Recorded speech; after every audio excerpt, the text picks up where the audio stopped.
Bien, voy a partir con este bloque previo al seminario, ¿vale?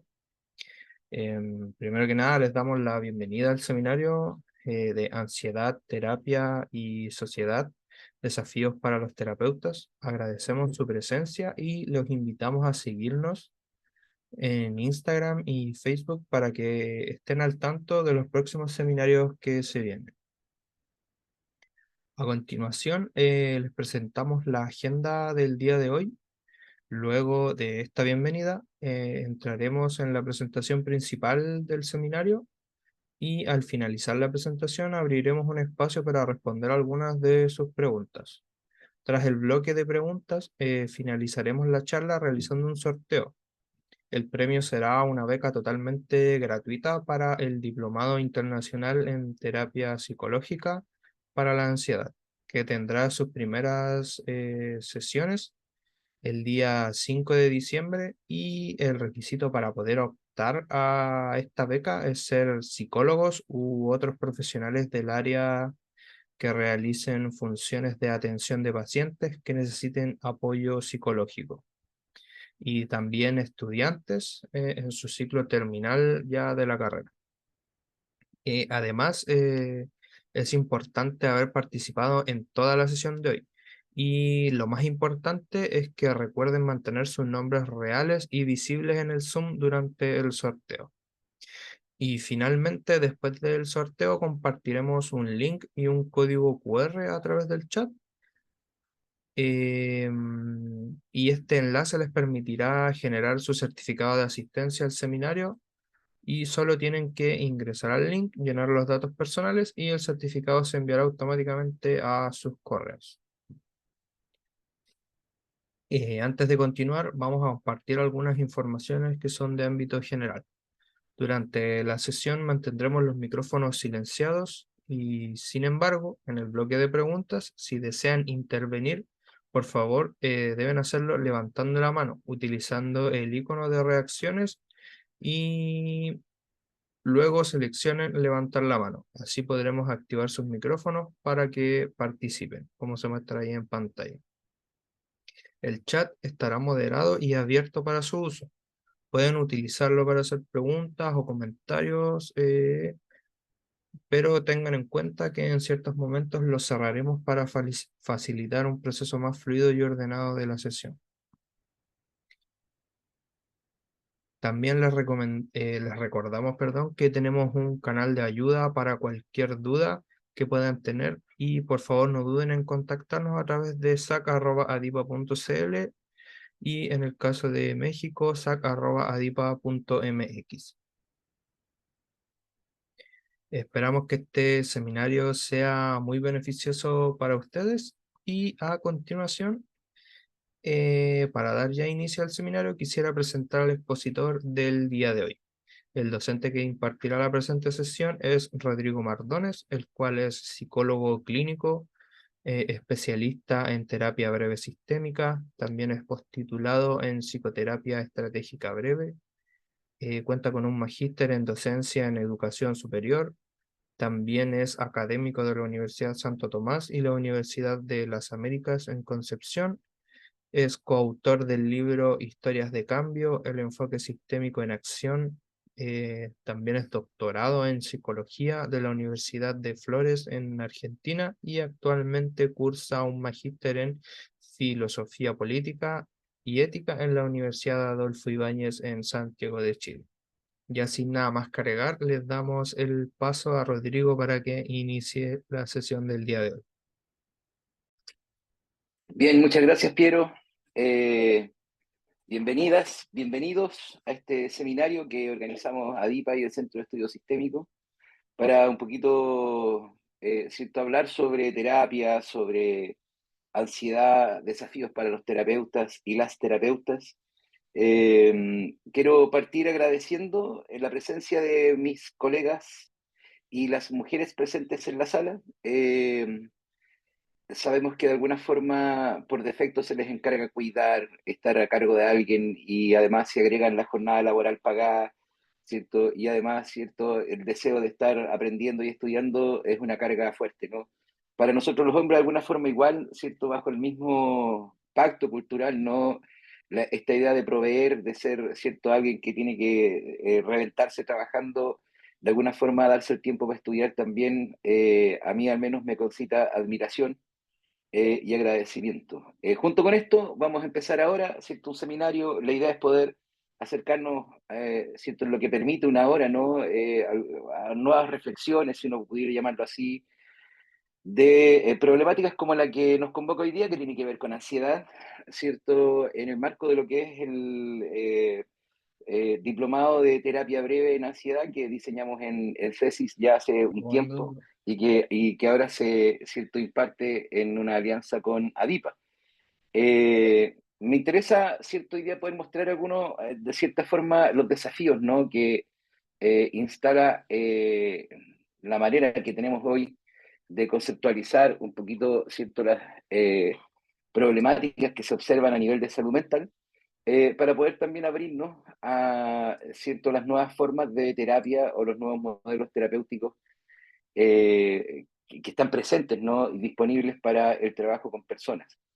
Tengo que decir de que de alguna forma el trabajo que voy a realizar lo construyo, ¿no? Bajo, podríamos decir, tres variables. La primera, mi condición de hombre heterosexual cis, ya que evidentemente me instala muchos secos, ¿no? Al respecto de cómo observar, ¿cierto? Lo que entendemos como realidad. La miro como hombre, ¿no? Entonces, por lo tanto, si en algún momento tengo una expresión que pudiera, ¿cierto? A alguien hacer sentir mal, le pido desde ya las disculpas y si me corrige, además le agradezco, ¿no? Porque me permite ser mejor persona, además de mejor profesional o terapeuta. Ya, por lo tanto, esa es como la primera cosa, ¿no? Yo ahí así veo el mundo. La segunda cuestión es mi experiencia, bueno, por las opciones que he hecho en mi vida, que tal vez no siempre fueron calculadas, ¿no? De alguna forma me llevaron al privilegio de poder tener tiempo para estudiar. Y ese privilegio se traduce para mí en, de alguna forma, una obligación de poder entregar esto a quienes no han tenido tal vez ese privilegio, ¿no? Y por lo tanto lo hago con mucho cariño, pero tiene que ver con también mi trabajo académico, intelectual, por el cual he venido avanzando en la vida. Y tercero, desde la terapia, ¿no? Que es un poquito el lugar donde trabajo. Hoy día estoy dedicado ya hace 2 años directamente al trabajo con solamente colegas, psicólogos, psicólogas, psiquiatras, ¿no? Que de pronto es un servicio difícil de encontrar. Al menos yo cuando en algún momento quise cursar terapia, ¿cierto? Encontrar a alguien que quisiera o pudiera trabajar conmigo, no me fue tan fácil ni tampoco tan barato encontrarlo, ¿no? Entonces, creo que puedo ofrecer ese espacio, pero en mi experiencia como terapeuta he trabajado como probablemente la mayoría de los que están acá, ¿no? Partí así como trabajando en una escuela en aquel tiempo en que los psicólogos educacionales todavía, ¿cierto?, estaban comenzando, ¿no? Y por lo tanto las escuelas entendían que psicólogo era un todólogo entre hacer terapia y no sé qué. Ya, más tarde, ¿cierto?, en la docencia universitaria, enseñando solo terapia, pero trabajando con público en general y hoy día siento más dedicado al Centro de Estudios Sistémicos, CESIS, y al trabajo con colegas. Entonces, quiero decir que desde ahí hablo, ya es como situar un poco el conocimiento. Pero de cierta forma, ¿cierto? El tema de hoy tiene que ver con ansiedad, terapia y sociedad, ¿ya? Al respecto de esta problemática. ¿Por qué plantearlo así? De alguna forma tuve como intención, ¿no? De poner y sociedad, ¿ya? Porque probablemente ha sido uno de los cambios, ¿no? Que la psicología ha venido viviendo en general en estos últimos 20 años, 30 años tal vez, de empezar a concebir el ser humano, ¿cierto? Probablemente como lo que siempre ha sido, un sujeto social, y que en algún momento, ya vamos a explicar, ¿cierto?, la razón, desde el origen de la psicología, ¿cierto?, hasta hoy, todavía permanecen algunas escuelas que suelen o tienen la tendencia a recortar al ser humano de su contexto y hacer una mirada individual e individualista. Sin embargo, ¿cierto? Cuando uno empieza a acercarse, a asomarse a las problemáticas de salud mental, sobre todo cuando uno empieza a mirar la estadística, ¿no? Y observa que el concepto de salud mental, ¿cierto? Es más amplio que el concepto de patología, en tanto salud mental te lleva, ¿cierto?, a observar lo que ocurre en el espacio público, ¿no? Es decir, cómo la psicología clínica y la psicoterapia, ¿cierto? Han ido ingresando como un servicio dentro de la salud pública, entonces eso te lleva a tener una mirada sobre lo político. Cuando digo eso, no estoy hablando de partidos políticos en específico, ¿no? O a ciertos vertientes que uno podría identificar como de derecha o de izquierda o del centro, sino que tiene que ver con que con la administración del poder.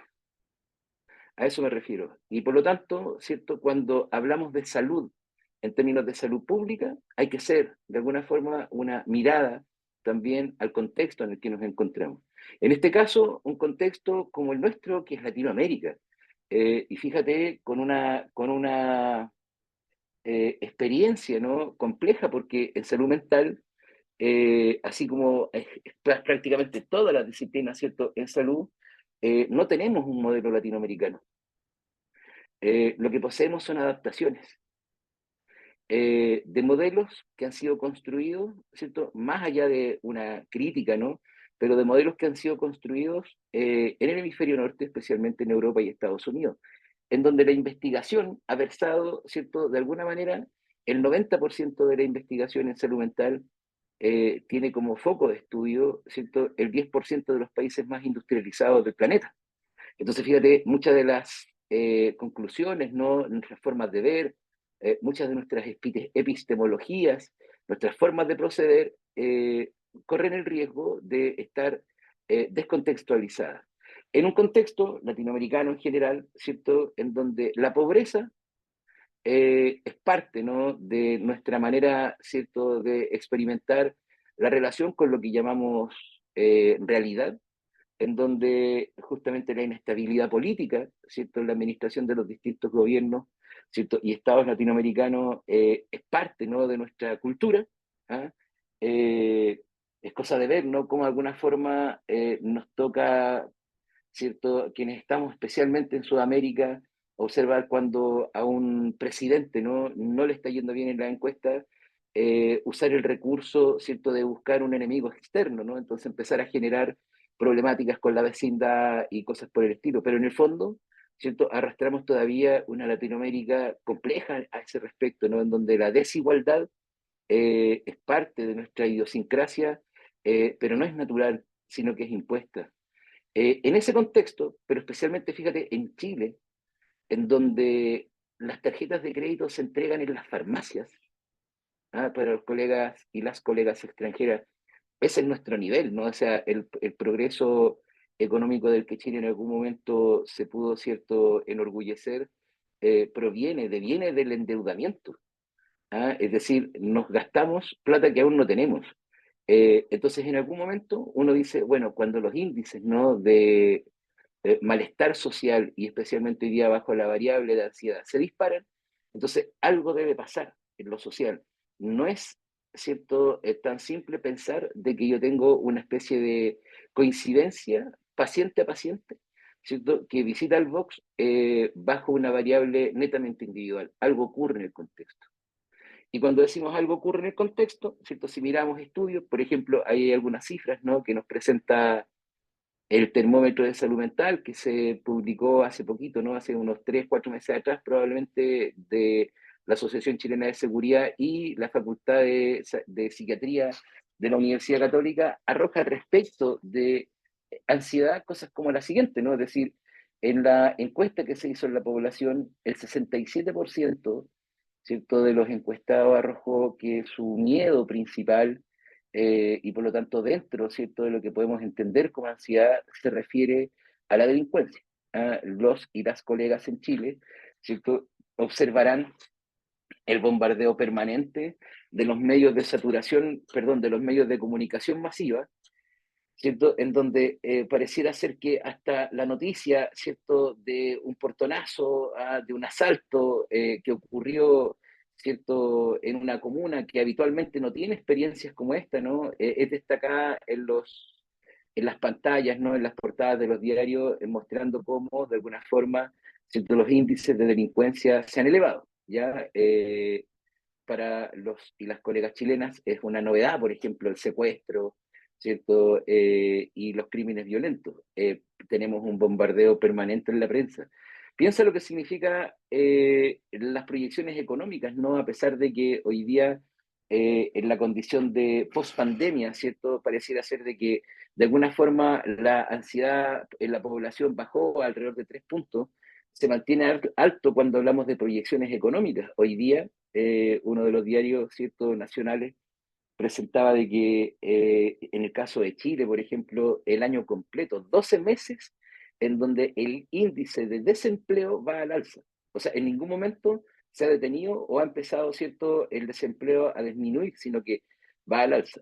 Eso se traduce, ¿cierto?, en la población, en la percepción de una amenaza al respecto de su bienestar, ¿cierto?, tanto social, económico, como también individual. La experiencia del COVID nos dejó como una especie de ansiedad residual relativa al 21% al respecto de personas que todavía por ahí tienen miedo, ¿cierto?, al contagio. Ya, para decir que en general la población, al menos chilena, ¿no? Y yo creo que esto es más o menos transversal al respecto de todos los países en Latinoamérica, se observa, ¿cierto?, la población comprometida con problemas de salud mental alrededor del 15,7%. Entonces, desde esa perspectiva, ¿no? La mirada, ¿cierto?, al respecto del contexto es necesaria. Es decir, un o una terapeuta, un o una trabajadora social, ¿cierto?, un psiquiatra, y en general los que trabajamos con personas, nos damos que no contemplan esta variable, la verdad, ¿cierto?, es que van a experimentar problemas al respecto del ejercicio de la profesión. Porque de cierta forma, ¿cierto?, la mirada individual complica, ¿no? De pronto, claro, nos podemos hacer preguntas al respecto, si es que la cierto, ansiedad podrá ser hereditaria, por ejemplo, y por lo tanto estamos hablando, ¿cierto?, de un factor genético al respecto, ¿no?, de lo que estamos observando. ¿Será la ansiedad, cierto, aprendida en los contextos, cierto, familiares, cuando uno observa, por ejemplo, variables como la violencia intrafamiliar, como, cierto, en pandemia y pospandemia se ha elevado, Chile se duplicó la cantidad de femicidios, ¿no?, este año. Entonces uno podría decir, ¿será también aprendida? Bueno, lo cierto es que de alguna forma hay una base orgánica, evidentemente. Es decir, ¿cierto?, poseemos todos un sistema nervioso, en el cual, entre otras funciones, ¿no?, está, podríamos decir, un circuito, ¿cierto?, de sobrevivencia que implica nuestras emociones y el sistema límbico en general. Entonces, de esta perspectiva, ¿cierto? Cuando observamos que de alguna forma todos poseemos nuestra organicidad y experimentamos de alguna forma una activación, ¿no?, nerviosa, estoy preocupado, por ejemplo, o de pronto empiezo a experimentar sensaciones extrañas en el cuerpo, evidentemente que esa experiencia, ¿no?, que se experimenta como un bloque, puede ser pensada como una cualidad, ¿cierto? Puede ser pensada como un factor estrictamente individual. Lo cierto es que sí, la ansiedad la siente cada uno por nuestro sistema biológico, ¿no?, que se activa y que cuando ante una amenaza se activa, activa otros sistemas, ¿no? Sabemos todo lo que significa, por ejemplo, la experiencia del miedo y su activación en el sistema vascular, en el sistema motor, ¿cierto? Cómo de alguna forma el riesgo, ¿no?, activa también nuestras propias percepciones y nuestras cogniciones que nos hacen observar, por ejemplo, en el momento en que pudiera sufrir un asalto, la posibilidad de un accidente de tránsito, tenemos una activación y la sentimos en el cuerpo. No es solo una idea, sino que la podemos sentir en el cuerpo. Y evidentemente muchas veces nos lleva al campo de las conductas acordes a la activación ante la amenaza. Por ejemplo, la huida, el ataque, ¿cierto? El experimentar parálisis, ¿no?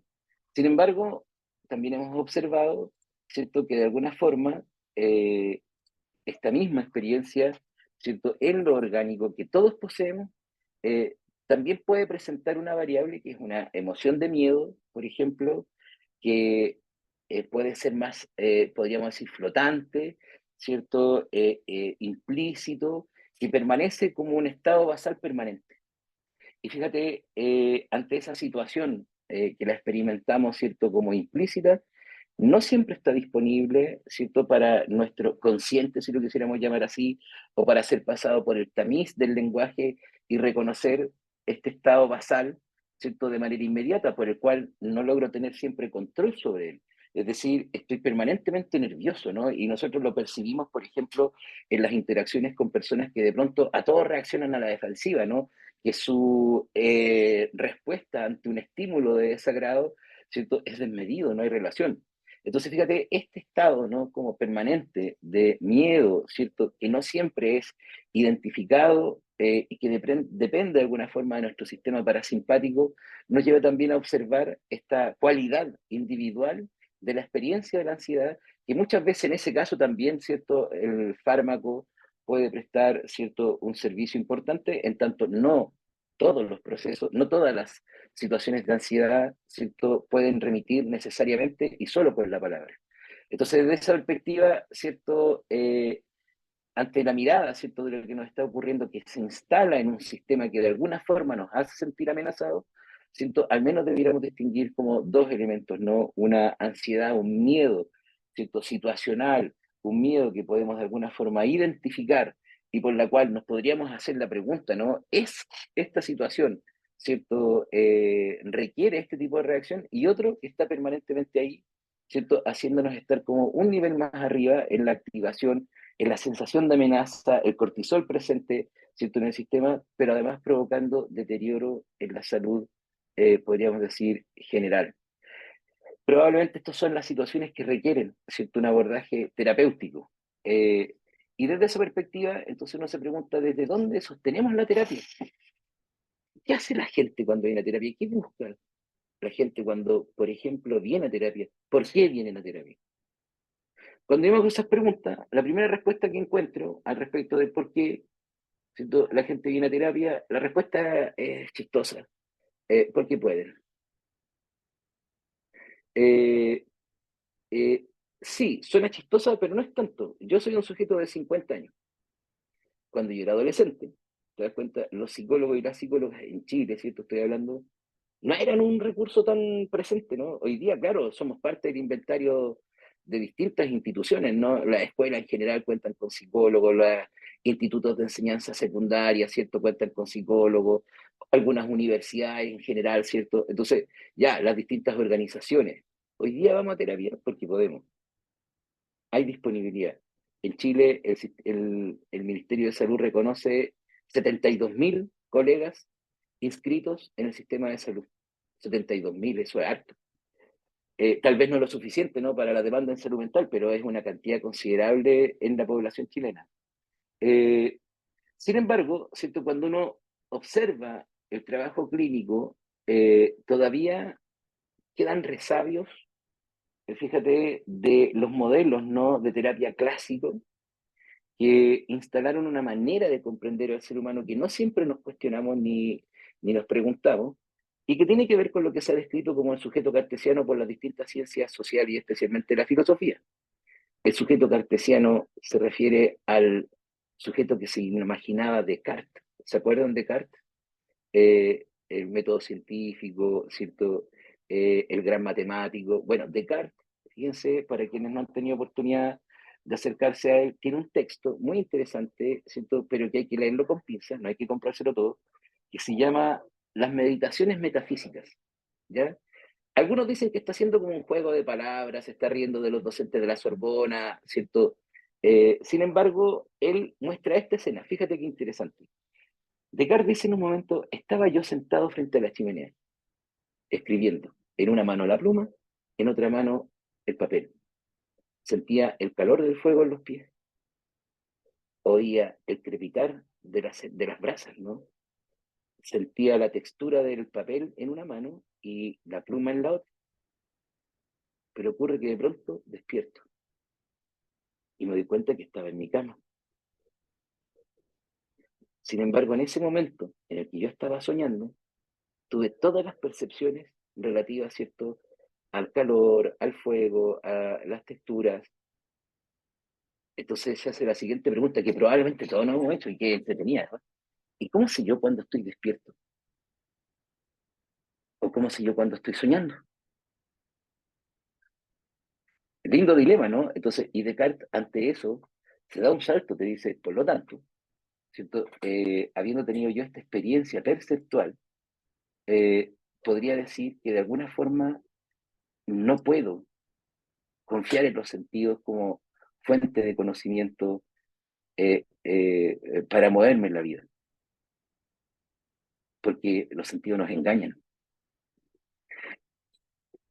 Entonces, dejando las cosas así complejas, ¿cierto? Llega a decir, bueno, ¿y cómo soy yo que no soy el sueño que otros sueñan?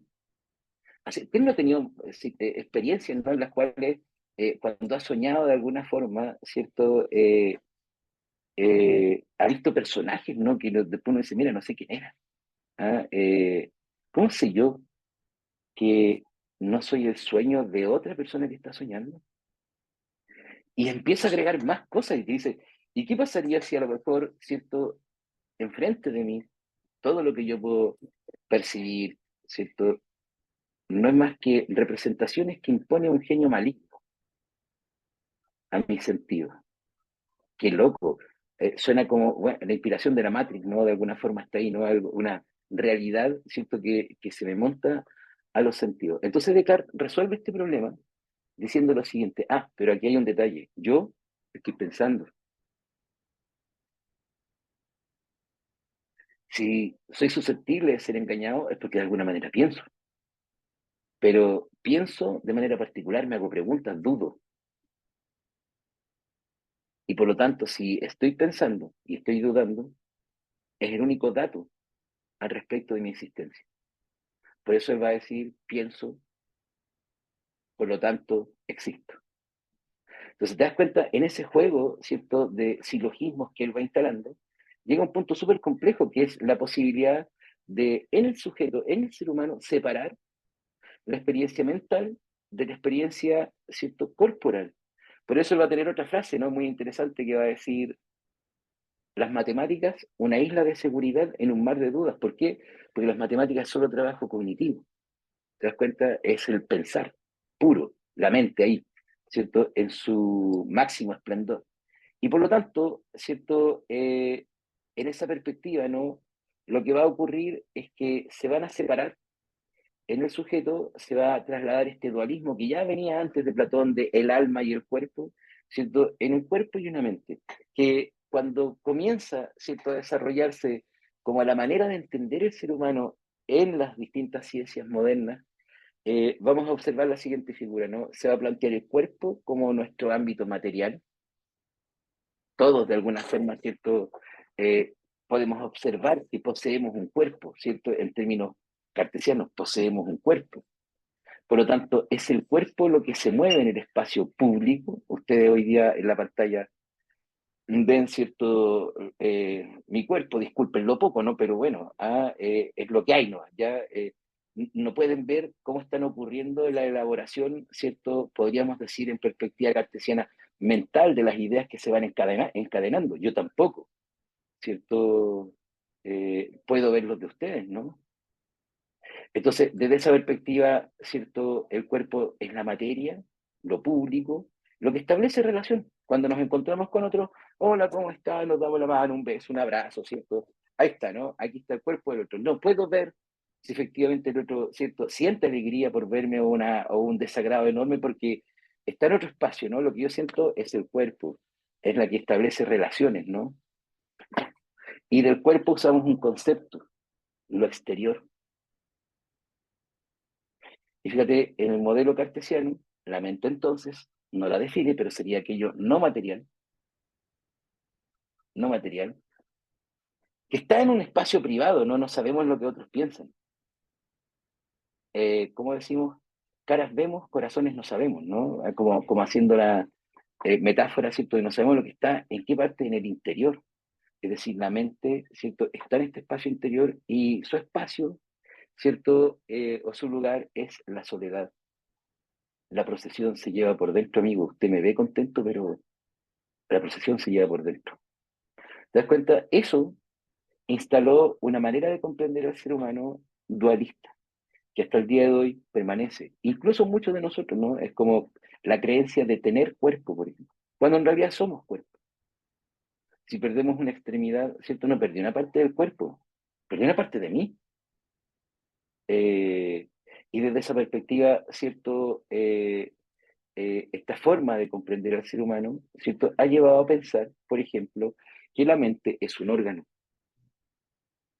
una especie de fantasma en la máquina, ¿cierto? Descrito en estructura más tarde por Freud como consciente, preconsciente, inconsciente, ¿cierto? Con el cual de alguna forma nos movemos en el presente, desde alguna manera tironeados por el pasado, ¿cierto? Y determinados hacia el futuro. También los cognitivos pensaron que la mente, ¿cierto? Se parecía a algo como esto, ¿no? Y cuando vieron el primer computador, en la escena, ¿no? De los objetos creados por la humanidad, sin haber soldado un microcircuito, dijeron, ah, la mente es como un computador y por lo tanto ordena, ¿cierto? La información, procesa información, se equivoca cuando hace esos procesamientos, ¿no? Pero todas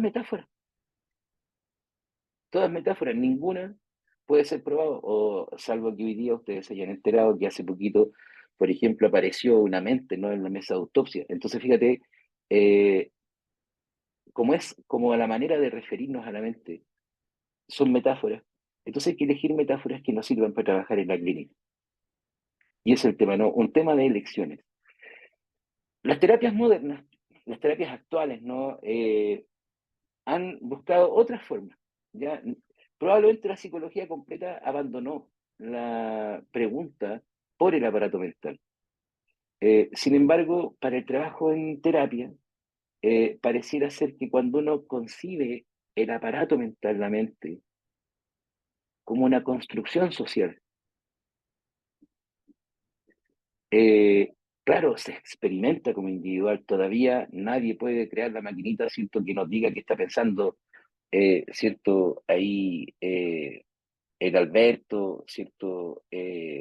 La Katia, en fin, ¿no? No tenemos, ¿no? Ese sistema todavía, ¿ya? Sin embargo, ¿cierto? Cuando decimos que la mente es una construcción social, es porque en las terapias actuales la mente, más bien, ¿cierto? Es el lenguaje, no la capacidad, porque sería el cerebro, o nuestro sistema orgánico, ¿no? Sería el lenguaje una matriz conceptual, semántica, que se empieza a instalar en la transmisión de ser humano tras ser humano. Una madre a un padre, un cuidador que le dice a su hijo chiquitito, ¿cierto? Su nombre, ¿no? Cuando la Sofía Robledo llegó al mundo, alguien, ¿cierto? La acariciaba como bebé y le decía esta musiquita, Sofía, Sofía, Sofi. Y en algún momento, por asociación, ¿cierto? Empieza a entender que ella es Sofi, ¿no? Pero más tarde alguien le dice, uy, se puso rojita, le dio vergüenza, entonces ella entendió que este como calor interno, ¿cierto? Y extraña sensación que uno experimenta, ¿no? En lo personal, se llama vergüenza. Entonces de pronto le decían a la Sofi, ¿cierto? Sofi, pásame el lápiz naranjo. Y la Sofi tomaba este, ¿no? Y le decían, no, no, no, el naranjo, el que está al lado. Ay, tomaba este, naranjo. ¿Te das cuenta? Y más tarde fue a la escuela y le enseñaron más conceptos, más lenguaje, más categorías. No solo el habla, el lenguaje referido a lo no verbal, ¿cierto? A las matemáticas, al arte, a lo deportivo, a la danza, serie y series de códigos transferibles y enseñables desde uno a otro en el cual de alguna forma nos encontramos y nos entendemos y que las usamos para algo tan íntimo, que esa es la parte, siento, íntima de nuestra experiencia mental, como por ejemplo el pensar, que cuando uno lo mira, ¿en qué consiste pensar? En hablar con uno mismo. Tengo que después de esta ponencia, siento que estoy escuchando, preparar el almuerzo para mañana. Y no tengo que olvidarme, ¿cierto? De que tengo que buscar las papas, cosas por el estilo. Eh, tengo que, ¿cierto? Después que termine esta ponencia, oh, por fin voy a poder ir a dormir, ¿cierto? Tengo que lavarme los dientes, en fin, uno está de alguna forma en los diálogos permanentes, ¿cierto? Que sin lenguaje no existirían. Eh, y vamos construyendo así matrices semánticas tras matrices semánticas que van estableciendo una relación, ¿cierto? En nosotros ecológica. Y desde esta perspectiva, ¿cierto? Cuando digo ecológica, que comulgan, ¿no? O sea, a ver, quiero decir, a riesgo de extenderme un poquito, ¿no? Si yo les digo, por ejemplo, pucha, miren, yo, ¿cierto? Soy republicano, católico, tengo varios hijos, ¿cierto? y dentro de mi manera de entender el mundo, ¿cierto? La fe religiosa es un factor muy importante. Eso sostiene, por ejemplo, mi conducta, ¿cierto? De alguien que intenta ser altruista, entonces dona dinero a fundaciones que trabajan con los pobres, te das cuenta, vota de cierta manera, pero de pronto una hija adolescente se me embaraza. Y ese dato hace que, de alguna forma, toda mi ecología mental relativa a mis creencias tiemble. Hago que mi hija tenga ese bebé, ¿te das cuenta? O me la llevo un fin de semana a Buenos Aires en un viaje extraño, ¿cierto? Y luego vuelvo con ella y ese bebé se acabó. ¿Te das cuenta? Mi ecología mental comienza a tener, ¿cierto? Un problema a partir de los valores que yo voy construyendo, ¿cierto? De las prioridades que voy tomando en mi vida. Fíjate, voy construyendo una gran ecología a la manera que podríamos entender como ecología, por ejemplo, un humedal, en donde todo está de alguna manera conectado. Y desde esta perspectiva, las terapias, ¿cierto? Modernas van a entender, a la luz de Arlene Anderson, ¿cierto? Como una identidad narrativa que nos da una sensación de mismidad.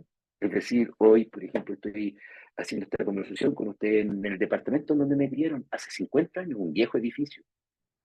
¿Qué hace que yo, de alguna forma, me cierto, comprenda como hoy un tipo de 50 y cuando miro hacia cierto, el living de este departamento, recuerdo a mi papá en cuatro patas, yo arriba de él jugando al caballito, ¿cómo sé yo que soy el mismo? Hay un relato que de alguna forma me cierto, permite tener esta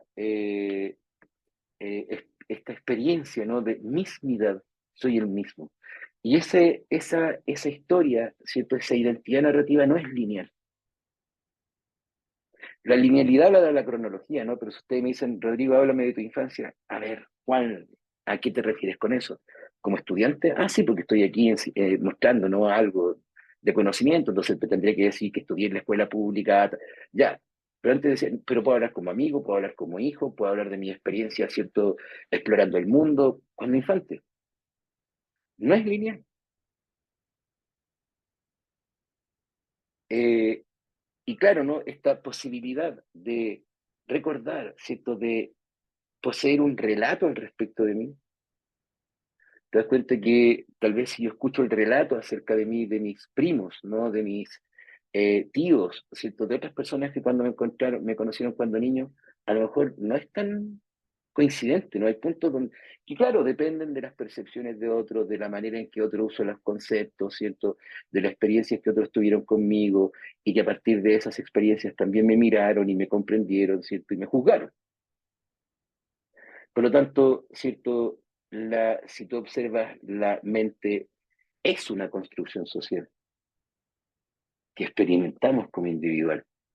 Y lo que entendemos por conciencia tiene que ver, ¿cierto? Entonces con nuestro diálogo intencionado, focalizado al respecto, ¿cierto? De lo que está ocurriendo aquí y ahora, ¿ya? Desde esa perspectiva, fíjate, esta manera de comprender la mente es más coherente con los elementos biopsicosociales con los cuales definimos al ser humano y no como un aparato aislado, ¿cierto? Como si fuera un órgano al cual nosotros intervenimos de alguna manera, ¿no? En la terapia o en el trabajo clínico, en donde, ¿cierto? Proponemos, ¿no? O proveemos, ¿no? O prescribimos dosis de algo, como que la terapia consistiera en técnica, eso es estúpido. La base de la terapia, antes que nada, es la relación. Y ese es un cambio, es una mirada, ¿cierto?, diferente de los modelos actuales de terapia que observaron los elementos relativos a factores comunes, por ejemplo, en donde se dieron cuenta, a partir del estudio de Lambert, que los elementos extraterapéuticos en la terapia, al respecto de los procesos de cambio, empujan el cambio en un 40%, lo social, allá afuera, no aquí adentro. Y es coherente, las personas vienen a estar con nosotros 45 minutos, 50 minutos, una hora, los que hacen terapia particular, probablemente, ¿cierto? Una hora a la semana, los que trabajan en consultorio de atención en salud primaria una vez al mes, una vez cada 20 días, porque el otro día se mete el doctor, cosas por el estilo. Pero fíjate, esta manera de comprender la terapia hoy día con el centro de la relación terapéutica pesa un 30% de los factores que explica que las personas cambien en terapia, un 30%. Para que un 15% sea el placebo, la esperanza, no, mira, dicen que este sujeto, Rodrigo Maldonado, es buen terapeuta, entonces la persona viene como con cierta predisposición, ¿no? Con cierta expectativa al respecto de lo que podemos hacer juntos, y un último 15% la técnica, y es razonable. Un proceso clínico que no establece una relación, las técnicas no funcionan. Pero un proceso clínico en donde instalaste primero una buena construcción de la relación, ¿cierto? Si te equivocas en la técnica lo puedes corregir, hay manuales, ¿no? 500 técnicas para distintas problemáticas. La pregunta es cómo se construye una relación entonces. Y la respuesta es en el lenguaje. Primero hay que estar. Ya lo complejo de terapeutas que, cierto, por problemas de agenda, entonces le cambian la hora a un paciente de un día a otro día y luego no pueden atender y desplazan. Entonces, primero, estabilidad, preséntate tú. No se puede hacer terapia si no está. Segundo, el lenguaje, ¿no? Un terapeuta que no entiende, cierto, lo que es la relación, lo exhibe cuando usa lenguaje técnico, neologismos con sus pacientes, como para demostrar que él sabe. Si el paciente sabe que tú sabes, por algo vino. Entonces, ese uso no permanente de lenguaje técnico, de palabras complicadas, lo único que hace es mostrarte que tienes un problema respecto del poder, porque quieres mostrar jerarquía. Y la terapia no es el espacio para venir a resolver problemas de poder. Para eso la política. ¿Te das cuenta?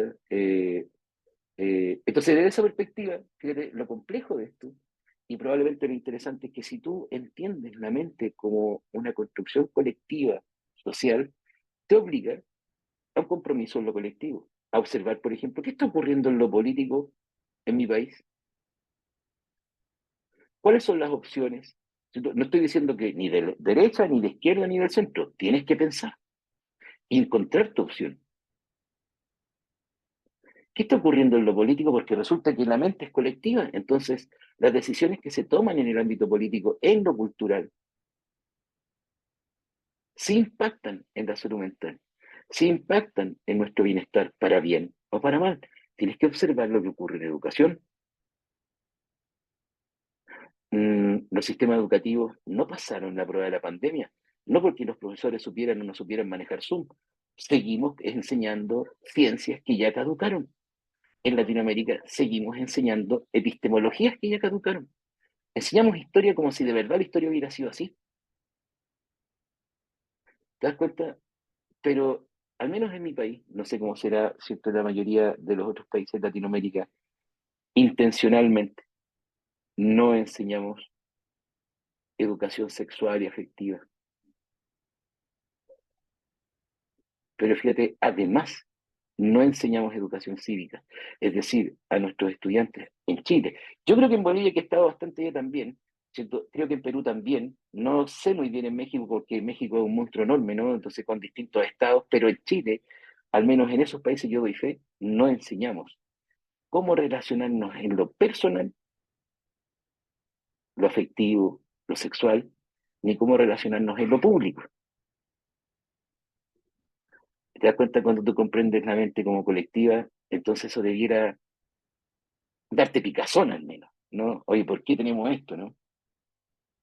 Y evidentemente observar críticamente lo que enseñamos en los medios de saturación, perdón, comunicación masiva, ¿cierto? En los cuales evidentemente hay una intencionalidad, ¿cierto?, detrás de cada noticia y publicación. O sea, yo te digo, para mí es como, yo cada vez que veo esas comerciales, ¿no? No solo las noticias, acerca de, no sé, los distintos desinfectantes, imagínate cómo no va a mirar a una persona con TOC. Además le ponen los dibujitos, ¿no? De las bacterias con dientes verdes, con... Entonces, chuta, ¿qué le pasará a las personas que tienen un problema respecto a eso cuando ven esas cosas, ¿no? Además que te eliminan el 99,9% de las bacterias y virus y el otro 0,1% son miles de millones de bacterias y virus, o sea, no es nada. Entonces, cuando empiezas a mirar eso, ¿cierto? Uno dice, wow, en realidad pareciera ser que si entendemos la mente así, lo que no conviene evidentemente a los sistemas de poder, ¿cierto? Entonces yo debiera en algún punto pensar una terapia, ¿cierto? Que primero apuesta por la relación ya terapéutica. Y vaya que es una demanda, ¿no? A los y las terapeutas, primero estar bien para establecer relaciones profesionales, porque uno accede a espacios íntimos, ¿no? Fíjate, eh, Y claro, evidentemente esto surge a partir del agotamiento, ¿no? De las teorías reduccionistas propios de los modelos clásicos, ¿no? Centrado en la patología que debe ser descubierta por el diagnóstico, porque una vez que tengo el diagnóstico, entonces yo puedo suministrar dosis de algo, ¿no? Claro, porque si me equivoco en el diagnóstico, que va a salir todo mal. Cuidado. Las terapias postmodernas o actuales se caracterizan por un énfasis en la subjetividad. ¿Qué está pasando contigo? ¿En qué estás tú hoy día? Fíjate, de alguna forma, hacia dónde quieres ir con el proceso terapéutico. En esto, eh, claro, inauguraron estas nuevas terapias, no son las únicas, hay muchas más.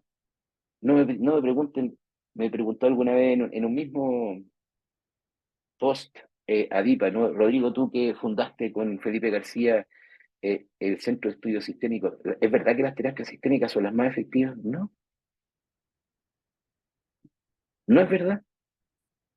No hay una terapia más efectiva que otra. Los modelos terapéuticos están para que los terapeutas, de alguna forma, se sientan cómodos en el trabajo.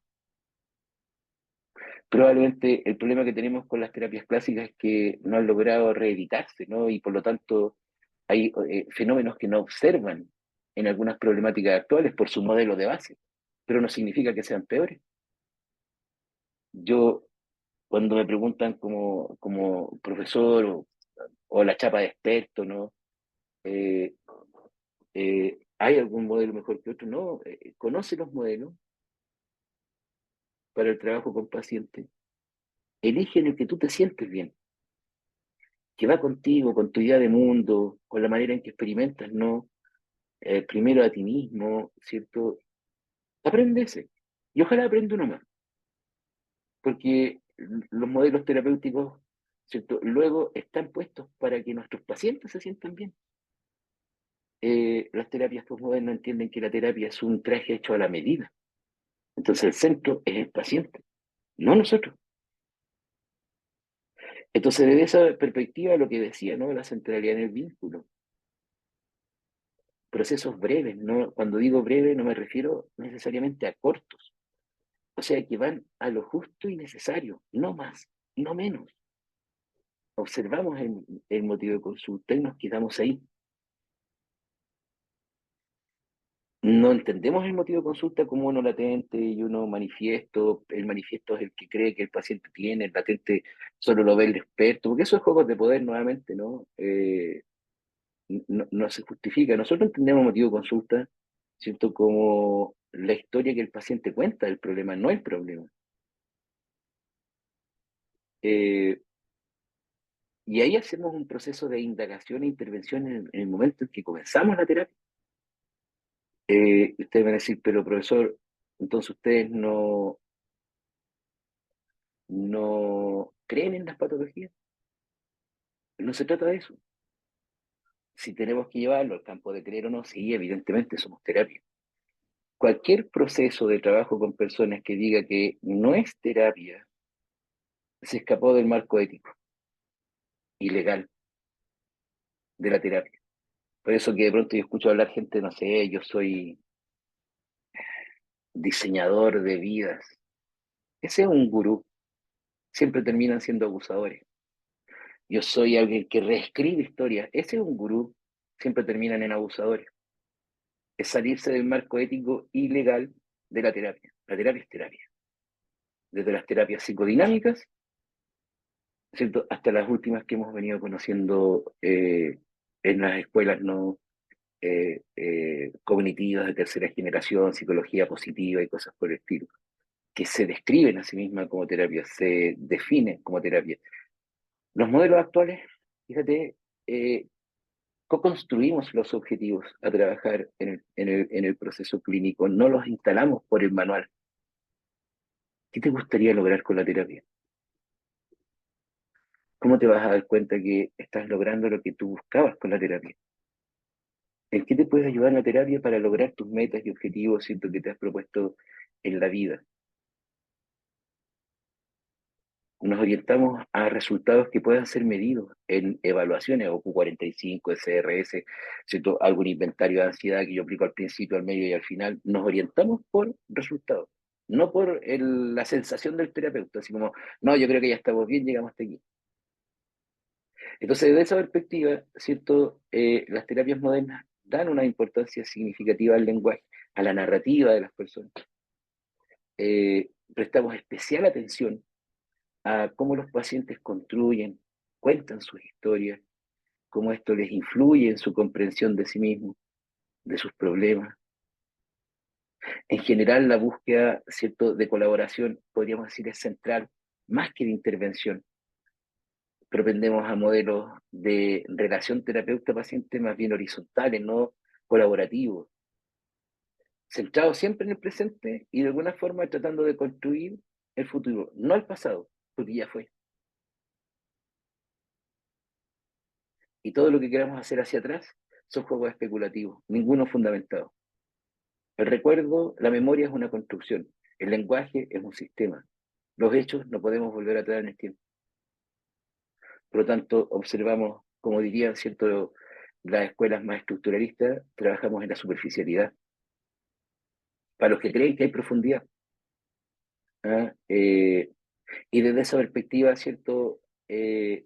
Variables como la diversidad sexual, ¿cierto? Los temas relativos a género, eh, van adoptando una importancia en cómo establecer y desarrollar los procesos clínicos, ¿cierto? Cómo diseñamos, ¿no?, los planes de tratamiento, cómo de alguna manera gestionamos el proceso de atención, con atención también a estos elementos, ¿cierto?, en el presente. Finalmente, quiero decir que los modelos, ya llegando a la horita, ¿no?, los modelos que pretendemos enseñar, ¿cierto?, en este programa de diplomado, entienden la terapia como una performance. Fíjate, de pronto me dicen, Rodrigo, explica bien eso porque si no se va a malentender, como que nosotros fingimos. No, no, no. No es que la terapia sea mentira, pero es performática. Si nosotros en terapia no hablamos con nuestros pacientes como hablamos con nuestras parejas, por ejemplo. ¿Ah? No sé, se imagina usted, hola amor, ¿cómo está? Bien, te extrañé. En escala de 1 a 10, mi amor, donde uno es olvidarse de una persona y de extrañar demasiado. En cuanto me extrañaste, uno no le habla hacia la pareja. Y tampoco le dice a los pacientes, ¡ay, qué rico, mi amorcito, que viniste hoy día! Bueno, si lo hace, hágase revisar, porque así uno no le puede hablar a los pacientes. Fíjate, nosotros atendemos en un espacio determinado, el box, la oficina, si es online, no nos preocupamos de que este cuadradito se vea bonito, y tengo ahí, ¿cierto? Un cuadrito, ya, ok, otros ponen libros y atrás, ¿cierto? Para que cachen que lea el terapeuta. Ya, está bien, tu escenario. ¿Lo ves? Tu escenario. Uno no va a la terapia vestido como si fuera, ¿cierto?, a la playa, ¿no? Uno ya trata de ser más o menos semiformal, ¿cierto? Para poder de alguna manera no generar, ¿cierto?, distracciones o malestar. Entonces, pero fíjate, además poseemos un guión. No es lo mismo el terapeuta que pregunta, inicia la terapia diciéndote, hábleme de su niñez, al terapeuta que inicia la terapia diciéndote, ¿en qué estás hoy? ¿Te das cuenta? Entonces, ¿por qué estoy diciendo esto? Porque, claro, los modelos clásicos no muchas veces se han empeñado en plantear de que él o la terapeuta debe estar con cara de póker para no influir en su paciente, ¿cierto? Con reflejos empáticos, gestuales, por lo tanto podrían nublar el diagnóstico, porque entonces si no tengo claro el diagnóstico, no tengo claro, ¿cierto?, el tratamiento, por lo tanto, bueno, bienvenido al mundo en donde la influencia es inevitable. No podemos no influenciar, no podemos no comunicar, lo decía Paul Watzlawick, no, de la mano de Gregory Bateson en la nueva comunicación, ¿cierto?, humana. No podemos no influenciar. Ustedes me vieron y algunos dijeron, oh, se parece a mi papá, qué desagradable. Otro, oh, mira, qué simpático. En fin, eh, no podemos estar en ese mundo. Por lo tanto, a la hora de hacer terapia, elige bien la performance que vas a hacer eh, ante tu paciente, porque puedes desarrollar una performance eh, que aleja, que distancia. Por lo tanto, preocúpate de que la terapia sea un traje hecho a la medida.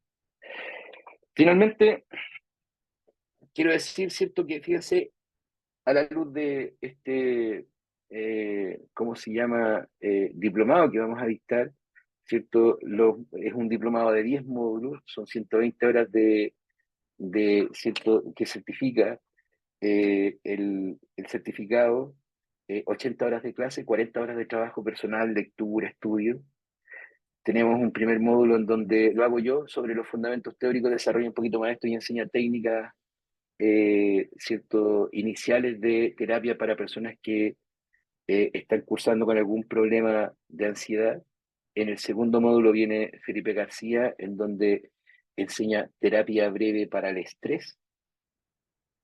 En el tercer módulo estoy yo nuevamente con terapia breve para el trastorno de pánico, ¿cierto? Tratamiento cognitivo-conductual y el tratamiento sistémico. En el cuarto módulo, ¿cierto? Está Eugenia Escalona, donde enseña terapia para la ansiedad con enfoque de género. En el módulo 5 terapia metacognitiva, que lo enseña Patricio Arias. En el módulo 6 nuevamente Patricio Arias, pero fíjate, hipnosis y ansiedad. En el módulo 7 el psiquiatra doctor Vicente Aliste, que muestra cómo es el tratamiento psiquiátrico. En el módulo 8 tratamiento para la ansiedad infantil, imagínate, con Erika Rodríguez.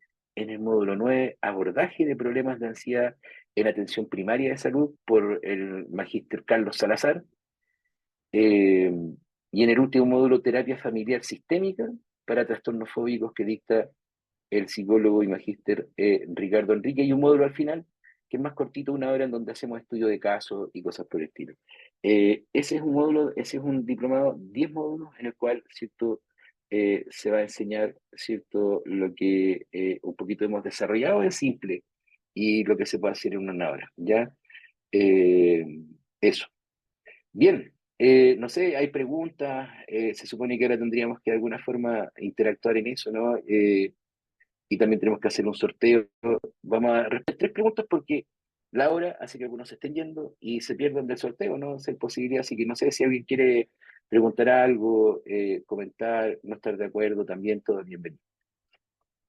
Los que tengan alguna duda o quieran participar en la ronda de preguntas, levanten la mano con el botón de reacciones.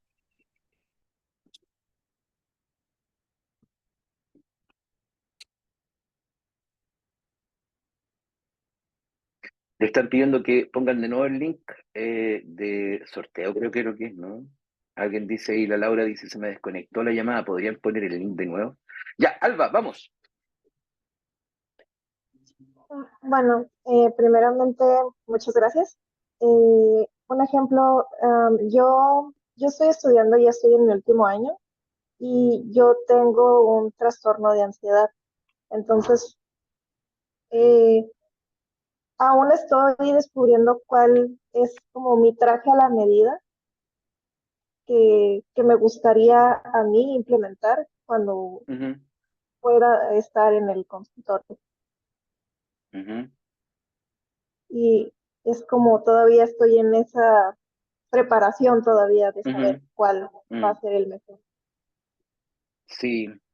Mira, yo creo que si es un comentario y pregunta al mismo tiempo, yo creo que te aconsejo es no cerrarte.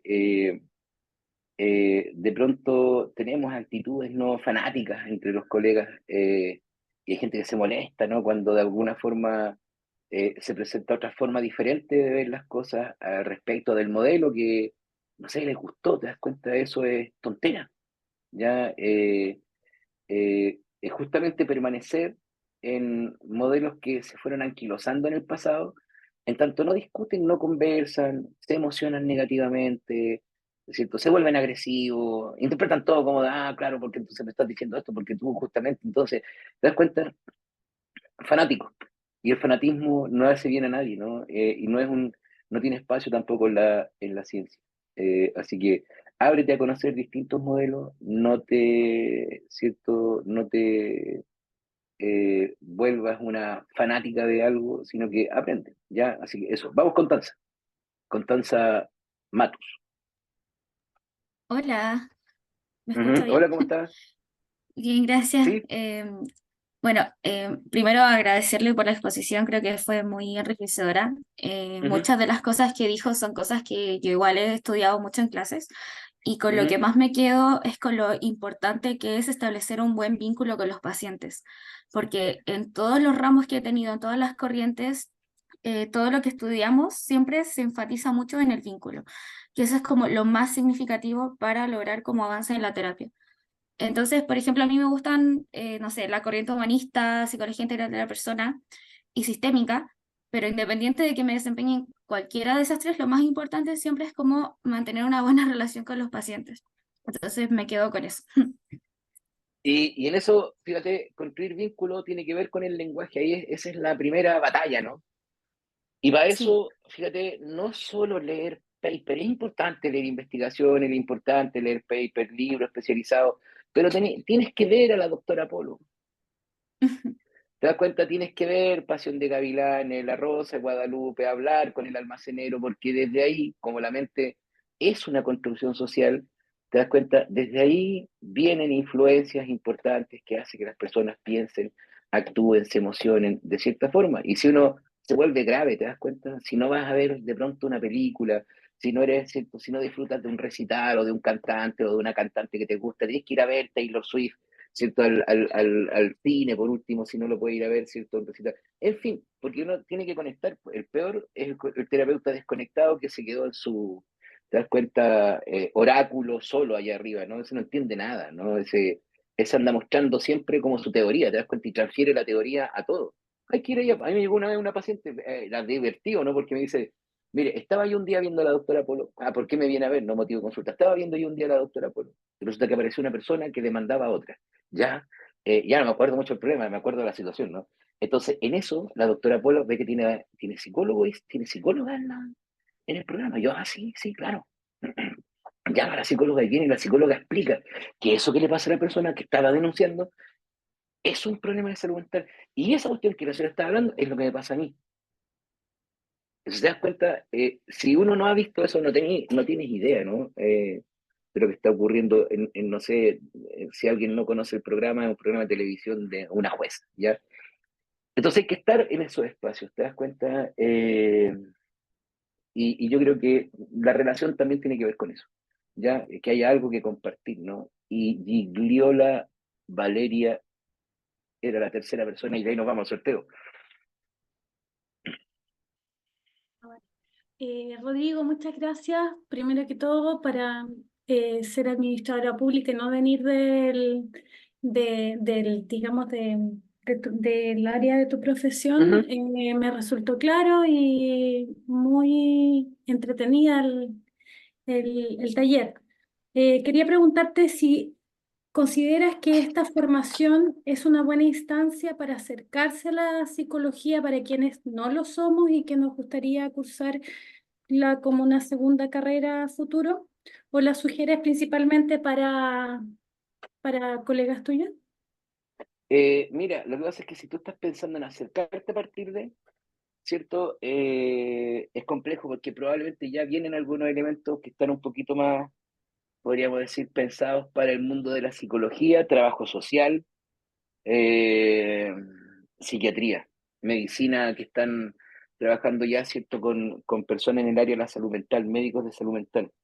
Mi temor sería que te encontraras con una distancia de conceptualizaciones técnicas que te deje así como, wow, con la sensación de que te embarcaste en una inversión que probablemente no te va a tener el provecho que tú quisieras tener. En ese caso, yo prefiero que te acerque a nivel curso. Por ejemplo, en CESIS, ahí está, ¿cierto? El Instagram. Sí, lo Tenemos noté, cursos que gracias. son un poquito más breves, te das cuenta que son como certificaciones, entonces Más son introductorio. 24 horas. Claro, y eso a lo mejor podría ser, eso podría ser.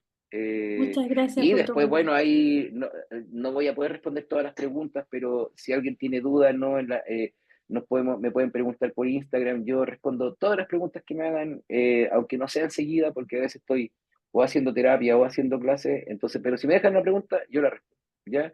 Así que lamento no, para que podamos hacer el sorteo y todos puedan participar, vamos a dejar hasta aquí, ¿ya? Así que ahí le doy la palabra a Piero, Darío le iba a decir Piero, ¿cierto? De Adipa. Vamos, Piero. Sí, ya para finalizar este seminario, queremos darle las gracias a todos los participantes del día de hoy y también agradecer al expositor que es Rodrigo Mardones por su excelente presentación.